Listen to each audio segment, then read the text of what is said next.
In this live stream, we're diving into 10 costly mistakes that veterans often make when it comes to their benefits, claims, and navigating post service life. And more importantly, how you can avoid them, whether you're filing your first VA claim, appealing a decision, or just trying to stay informed. This live stream, this episode is packed with tips that could save you time, stress, and money. Thank you for tuning in. Like, subscribe, comment, hit that notification bell, share this out with someone that can use this information. And more importantly, we are veterans serving veterans. Thank you for your service to our country. I appreciate you. Most VA claim failures aren't because the veteran doesn't deserve benefits. They happen because of avoidable mistakes. Okay. I'm going to break this down for you, what some of those things are, and I hope that they absolutely help you. Okay. Mistake number one is a lot of people file without a current, well documented diagnosis. Okay. Look, just because it may even be documented in your records, but it may be more than a year ago and you don't have up to date treatment. You need to make sure that you have a well documented diagnosis first and foremost. Okay. The VA cannot grant service connection without a current diagnosis from a qualified provider. Very important to understand that. So if you have back pain, or you struggle to sleep, or you have a mental health issue, that just is not enough to just talk about it and just to presume that you were just in the service. Even if you had an in-service injury, what I was just talking about, you need to present a diagnosis tied to that condition.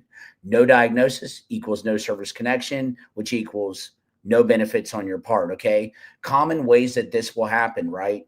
Maybe you're filing for, let's call it migraines, right? With a note that you get migraines. Maybe you're taking 800 milligrams of ibuprofen. However, you don't have any ongoing treatment because of it. Maybe it's sleep apnea and you have a note that you snore and feel tired, but no sleep study has been conducted and there's no formal obstructive sleep apnea diagnosis in your current record. How do you think that they're going to grant you service connection then? Right. So again, going back to migraines, if you're filing for migraines when your progress notes say headaches, but the provider never documented the migraine diagnosis and you don't know what is in your records, or you don't have characteristics of prostrating attacks, how do you expect to get diagnosed with migraines, right? When filing for mental health with self-reports of anxiety or anger, but no DSM-5 diagnosis, etc., from a mental health professional. Okay. You got to go and get that treatment. You got to get taken care of. Yes, they're paying you because this is replacement income. You're being paid for your symptoms now. They want to know how you're impacted occupationally, socially, right, in your life right now. And they want to know how it's service connected. And they want to know that you have an up-to-date diagnosis, okay, per the date that you're filing your claim. So again, number one current mistake is filing without a current, well-documented diagnosis. Don't do that, veterans. How do you avoid this? Okay. I'm going to give you the cheat codes. Get a targeted evaluation before you file, right? Make sure that you're getting the treatment. Make sure that you're getting ongoing treatment. Ask for a formal diagnosis and make sure it's in your medical record, VA or private. If it's private, make sure you give it as part of your claim. If you don't have a treating provider, get one now, today. Tomorrow's a holiday. Tomorrow's Labor Day. Happy Labor Day, everyone. The second, do it. For conditions like sleep apnea, complete the gold standard, right? In lab, get your stuff, get your sleep test done, get your sleep study done, do those things. For mental health, schedule a comprehensive mental health assessment, ensure the provider documents diagnostic criteria and functional impairment. How are you impacted at your work, occupationally? How are you impacted in your relationships, familial, family relationships? How? Daily living. Are you able to take care of yourself? Are you not? Is this hindering you? Are you able to get a job? Are you not? You need to let the VA know. If you don't have any treatment, how do you expect them to know? Consider getting a private DBQ if you need to for high value conditions, right? If you need to, if you've been denied. If you do need it, look in the description of this video, right? Make sure that DBQ is used strategically. It's not for everything. Make sure that you have the right evidence if you're asking for it, right? Again, one thing that we do good here is we want to make sure that you get the right help. We want to make sure that everything is documented. The doctors are not going to write you a DBQ or a Nexus if indeed you do not have the symptoms for it, okay? Keep copies of records of everything that you will submit. Make sure you know them, upload them with your claim as a fully developed claim. I cannot stress that enough. Okay, so very, very important. Book a targeted evaluation. Get the help that you need. Make sure that you are diagnosed. Make sure you are getting onward treatment. ongoing treatment. Very, very, very, very, very important. Mistake number two, waiting too long to file a claim. Okay. Time is one of our worst enemies. Okay. Many vets delay filing, thinking their conditions will improve or not wanting to bother the VA, or I don't deserve this. I don't have an amputated leg. I don't have any of this. It's only high blood pressure, right? You've got to stop doing that. Get what you deserve. The worst thing they can do is say no, but at least be put in the best position. If you need help, get help. If you know that you have a lot of time before filing and you've delayed filing and you've been retired for a lot of years, reach out. We'd love to talk with you. Okay. Right. We're here to help you honestly, integrally, in the way that it's supposed to be done. Okay. But many vets delay filing. Time can be a veteran's worst enemy. How do you avoid it? Right? Get the help that you need. Make sure that you're in the best position and file as soon as you have the documentation. The earlier you file, the better your effective date. Okay. Very, very, very important. Okay. So, number two on this list is waiting too long to file a claim. Do not do that. Right? Time can be an enemy. It really, really, really can. Okay. Number three, minimizing symptoms or walking blind into the C&P exam. Detrimental, right? So detrimental. Look, there is a difference between lying and there's a difference between minimizing. This costs people a lot of money. The compensation and pension exam, the portion of your claim, is often the most consequential part of your claim. It's very, very, very important. And you need to understand this. If you filed your claim with the VA, and you went to a VSO, that VSO works for the VA. The rater works for the VA. The compensation and pension examiner is contracted. They always like to say we're independent and separate from it. No, bullcrap. You are part of it. Yeah, you might be a third party contractor. Whatever you're doing doesn't hold any weight. That's not true at all. It does. What they're writing on that DBQ and what they're filling out per your appointment for your C&P exam absolutely matters. You don't want to minimize. Okay.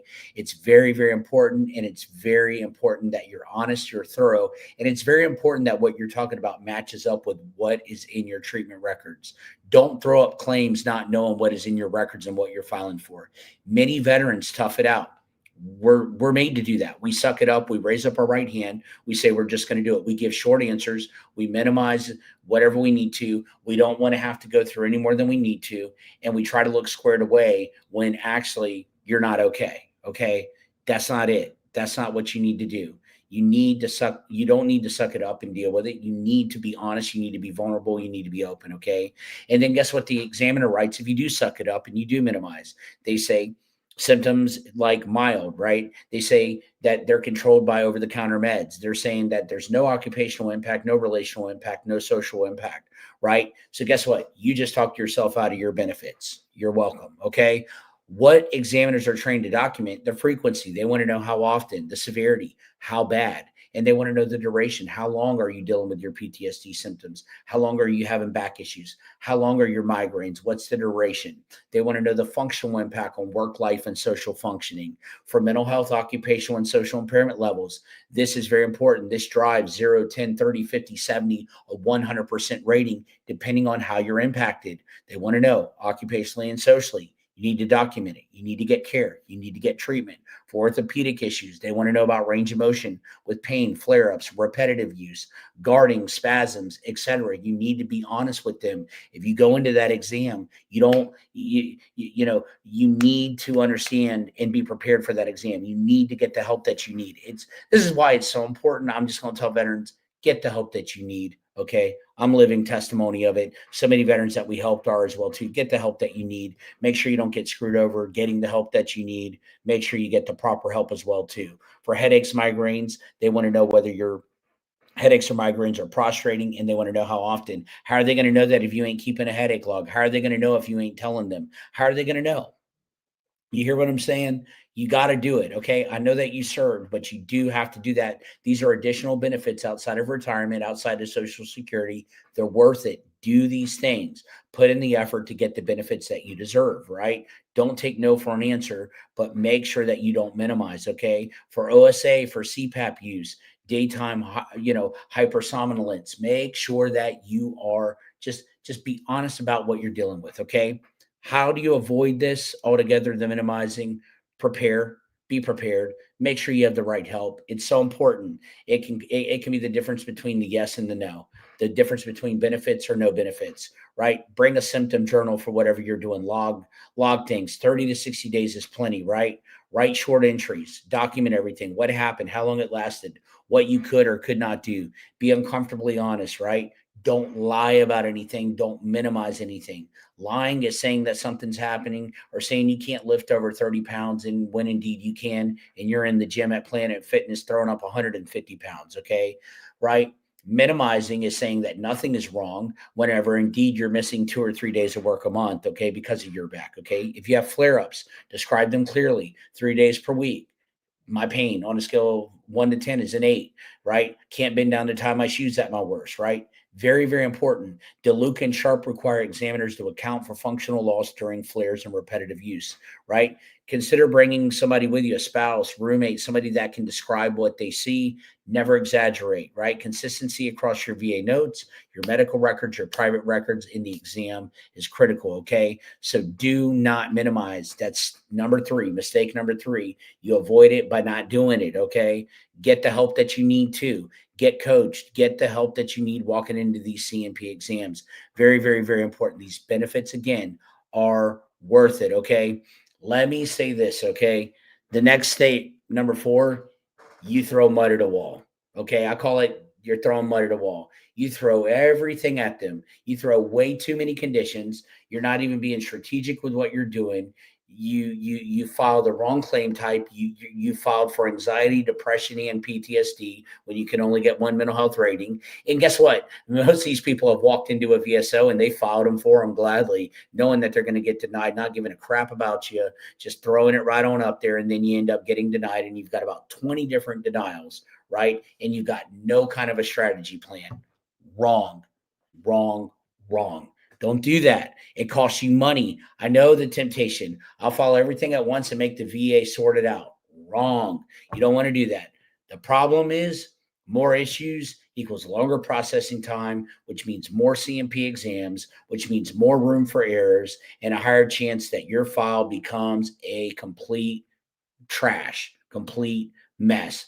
Just burn it up. You also risk burying your best high value issues among a dozen low value ones. Okay. I'm serious. I see people fighting from angles that it's like, no, no, no, no, no, no. That's what are we doing here? You know, you can't get any more than 10% for tinnitus. You got to have a good game plan. Get the help that you need. It's worth it. It's worth it. Get the help that you need, right? If you need help, reach out. We're here for you. Okay. The better way, file with a strategy. Do it. Get the help that you need. Focus first on high value conditions, those that commonly rate 30% and above and or stack well with secondaries. Submit a fully developed claim so the VA rater has a tight, well-organized package. Make sure you're squared away, right? If you need help, reach out to us, info@veteransclaimservants.com, 904-605-0431. Many of y'all from this YouTube channel are already at 100%. Shout out to all of you because we've been able to put you in the best position to win your claim, and we will absolutely do that. We don't guarantee anything. We like to look at things, and we want to make sure that you're in the best position. File, get the help that you need if you don't know what you're doing. Wrong strategy. Don't throw mud at a wall, meaning don't throw everything at them. Too many claims can cost you quite a bit. Okay. High value focus areas are mental health. Those can go all the way up to 100 migraines, sleep apnea, back, neck, right? Tinnitus can be, right. File that if they try to do away with it. Make sure you get that in so you're grandfathered in. Secondary claims are huge. They're a huge lever, right? But you got to be rated for something first, okay?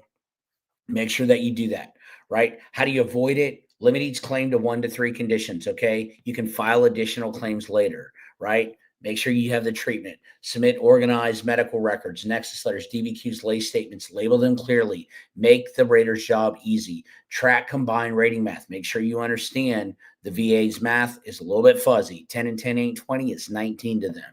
Use fully developed claims whenever possible. Standard claims, they tend to take a lot longer and invite more developmental letters, okay? And if you must include lower value claims, stage them in a later filing, okay? Make sure that you do that. Very, very, very important. That is something that you need to avoid by all means, okay? Right? Look, Next mistake, two, ignoring secondary conditions. Very important. Many don't realize, maybe it's you listening, that one service connected issue can cause another, right? You have every right to file that. Maybe you didn't complain about your migraines while you're on active duty, but guess what? You can if you have tinnitus or you have PTSD or you have something impacting those migraines. How do you avoid it, right? Research secondary claims, get help, right? You can't just file it by yourself. If you need, reach out, right? Sleep apnea tied to PTSD or back issues leading to knee problems, etc. Make sure that you have the right help. Make sure you have a Nexus. Make sure you're linking it together. Make sure you have a DBQ. Make sure that you have that. Very, very, very, very important, right? Next mistake, right? Number five, not understanding the VA's reasonable doubt rule. If the evidence is balanced for and against, the benefit should go to you, the veteran. Many people don't understand the reasonable doubt rule, but you need to. You avoid it by citing the rule and making sure your evidence reflects this standard.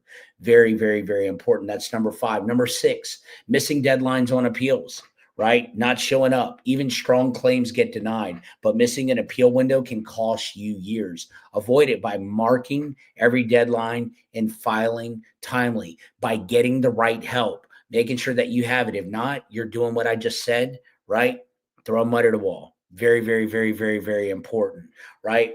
Look, next mistake too, trusting bad advice. Okay, relying on Facebook groups and Barrett's lawyers and myths and, oh, my friend got this. My friend got 100% on tinnitus. Man, bull crap. Okay, avoid it by getting info from people that know what the heck that they're talking about, with proven results that have helped people, that can put people in the best position, that people that are credible, accredited VSOs, attorneys, verified resources. Get the proper help that you need. Never trust bad advice, man. Do not do that. I see too many people doing that, right? I see too many people as well, too, not willing to want to have to, come out of pocket for anything. They don't want to do any of that for a DBQ or a Nexus or getting help.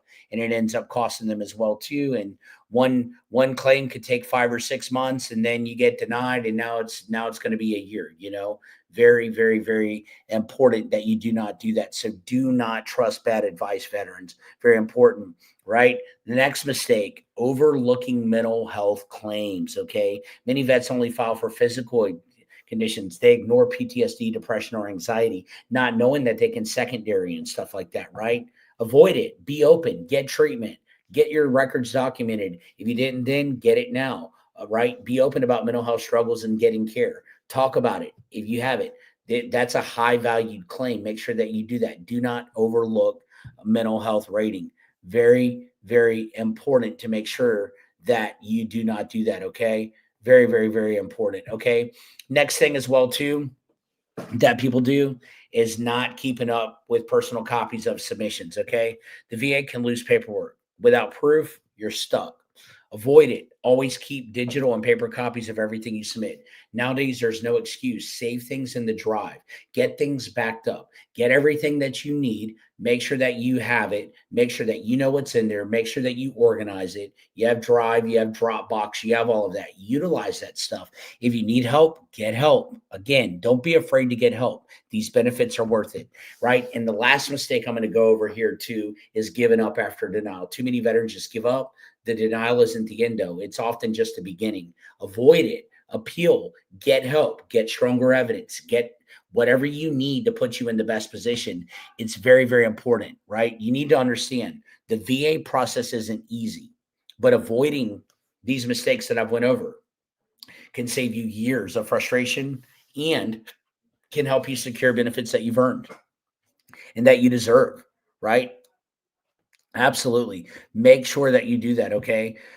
Very, very, very, very important to make sure that you get the proper help that you need. Because if you don't, right, it can put you in a worse position as well. So it's very, very important to do that. Okay, so get a current diagnosis, build your Nexus, educate and prepare yourself for the C&P exam like your future depends on it, because the benefits and your family and them, they are counting on it. It does matter. File with a VA claim strategy. Don't just throw mud at a wall, right? Don't just throw the kitchen sink at people. Appeal with purpose and evidence. When you do these things, the VA's fuzzy math starts working for you, not against you. Your rating goes up. your benefits unlock, and you get the tax-free compensation and benefits that you raise your right hand for, deserve, and earn, right? If you're stuck, frustrated, or whatever, underrated, reach out. We're here for you to help. If you're trying, right, reach out. We've had a lot of people reach out, and that's great. We want to make sure you're in the best position. We want to be fair to you. We are veterans serving veterans to make sure that you get the benefits that you deserve because you served, okay? There's always another path forward. Don't give up at all. Make sure that you get what you need, okay? I want to thank everybody for your service. I want to thank you. These are 10 costly mistakes, and I throw a little bit more in there as well that cost veterans money and how to avoid them. Thank you for your service to our country. I appreciate each and every one of you. You guys are loved. You guys are cared about. And I just want you guys to know that. Stay in the fight. If you have any questions, reach out, info@veteransclaimservice.com. Give us a call, 904-605-0431. Thank you for your service to our country. I appreciate each and every one of you.